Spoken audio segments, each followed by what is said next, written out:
అది హనుమలో గొప్పతనం. ఈవిడ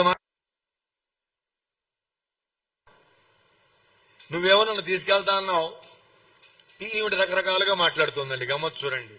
ఏం లేదయా ఆంజనేయ, ఒక చిన్న మాట అంది. ఏమిటి? నువ్వు నన్ను వేగంగా తీసుకెళ్తున్నావు అనుకో, సరే పెద్ద రూపం అన్నావు, బానే ఉంది, నీ వీపు మీద నేను కూర్చుంటాను, పట్టు కుచ్చు లాంటి నీ రోమాలు పట్టు కూర్చుంటే నువ్వు వేగంగా వెళుతూ ఉంటే కళ్ళు తిరిగి కింద పడ్డానే అనుకో సముద్రంలో, నా గతి ఏమిటి? అమ్మ మాట్లాడే మాటలు కూడా ఆలోచింపదగినవే. తర్వాత పోనీ పడేటువంటి సముద్రం ఏమన్నా గొప్పదా? తిమి నక్కర శశాకులే, సొరచాపలు, తిమింగలాలు, మొసళ్ళు ఉండేది. పడింది అంటే ఇంక కనపడదు, బాడీ కూడా కనపడదండి.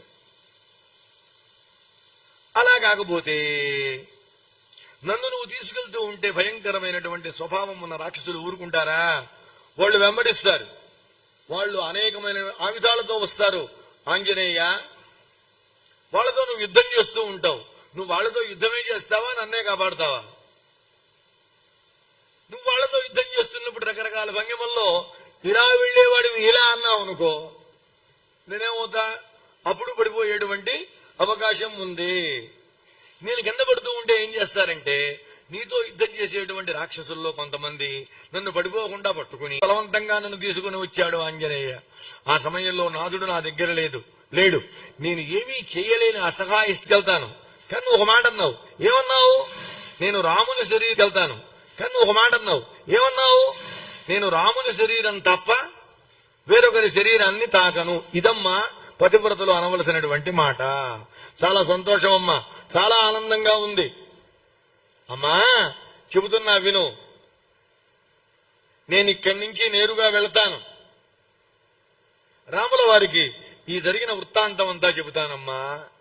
తల్లి, నువ్వు తప్ప ఇంత అద్భుతంగా ఎవరు మాట్లాడగలరమ్మా అన్నాడండి. నిజంగా అంత భయంకర పరిస్థితుల్లో తీసుకెళ్తాను అనగానే, పద నాయనా నిశ్శబ్దంగా పద, పెద్దగా అరవ బాగా పొలిగాక పెట్టబాగా వెళ్ళిపోదాం అంటారు ఎవరన్నా. అవునా కాదా? అసలు సీతమ్మకి అది ఇష్టం లేదండి. ఎందుకో తెలుసా?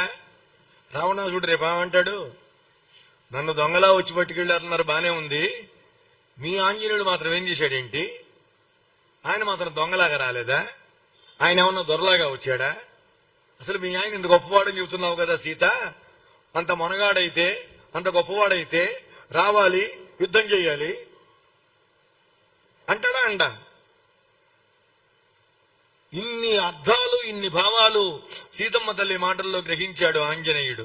అమ్మా, నువ్వు తప్ప వేరొక స్త్రీ ఇలా మాట్లాడదమ్మా. ఏం లేదు తల్లి, ఈ సముద్రాన్ని దాటి లంకాపట్టణానికి రావడం అన్నా, లంకలో ప్రవేశించడం అన్నా అది అంత తేలికైన అంశం కాదు. నువ్వు ఇక్కడున్నావు, నీ వేదనను, నీ రోదనను తీసివేద్దామనే ఉద్దేశ్యంతోనే నేను అట్లా మాట్లాడేనే తప్ప వేరొకటి కాదు. అంతేకాదు, రాముల వారి యందు ఉన్న అపారమైన భక్తితో రాముడు నీ విరహంతో పడేటువంటి వేదనని చూసి మిమ్మల్ని ఇద్దరిని కలపాలనే ఉద్దేశ్యంతోనే అలా అన్నాను గాని వేరొకటి కాదమ్మా. అమ్మా అమ్మా, ఒక్క మాటమ్మా. ఏ విట్నాయనా? ఏం లేదు తల్లి, మా రామచంద్రుడు తాను తన దగ్గర నుంచి వచ్చిన విషయం నువ్వు గమనించేట్లుగా, గుర్తించేట్లుగా ఒక గుర్తునిచ్చాడు, అభిజ్ఞానం.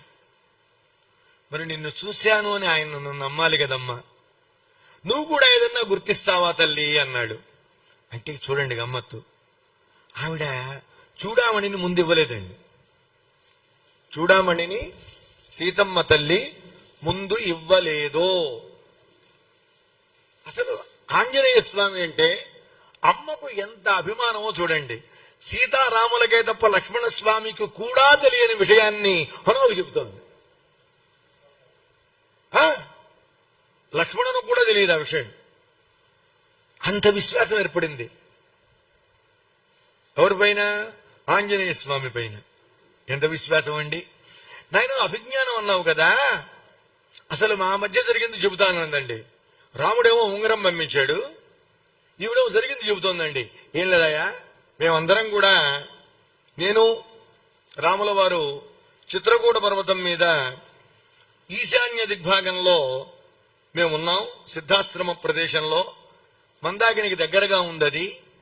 అనేకమైనటువంటి ప్రదేశాల్లో మేము విహరించాం. నేను అలసిపోయాను. రాముడు అన్నాడు, సీత నా ఒడిలో విశ్రమించు అన్నాడు. ఇది నిజంగా ప్రేమ పరాకాష్ఠ అండి. తప్పు లేదు. భార్యను ఒళ్ళో పడుకోబెట్టుకోవడం తప్పు కాదు, భర్తను ఒళ్ళో పడుకోబెట్టుకోవడం తప్పు కాదు. ఇది ఎప్పుడు ఏకాంతమునందు. అదొక ప్రదర్శన చేయకూడదు, అంతవరకే. లక్ష్మణస్వామి పక్కన లేడు. వాళ్ళు అలా సరదాగా వెళ్ళారు. ఏమండి బాగా అలసిపోయాను, దా సీత ఒళ్ళో పడుకో అన్నాడు. పడుకుంది సీతమ్మ. కాసేపు అయ్యాక లేచింది. అన్నాడు రాముడు, ఏ స్వామి మీరు కూడా అలసిపోయారు, ఆవలిస్తున్నారు. నేను కూడా అలసిపోయాను సీత, మీరు పడుకోండి కాసేపు అంది. రాముడు పడుకున్నాడు సీతమ్మ ఒడిలో. పడుకుంటే సరిగ్గా అదే సమయంలో ఒక కాకి వచ్చింది. ఆ వచ్చినటువంటి కాకి నా దగ్గరికి వస్తూ ఉంటే, రామయ్య నా ఒళ్ళో పడుకుని నిద్రపోతూ ఉంటే నేను తోలుతున్నా పో పో పో పో అని. అది ఆ వెళ్ళినట్టే వెళ్ళి మళ్ళీ వస్తోంది. ఇక ఆ వచ్చినటువంటి కాకి నా వక్షస్థలంపై నాలా ముక్కుతో పొడిచింది. అమ్మా అన్న.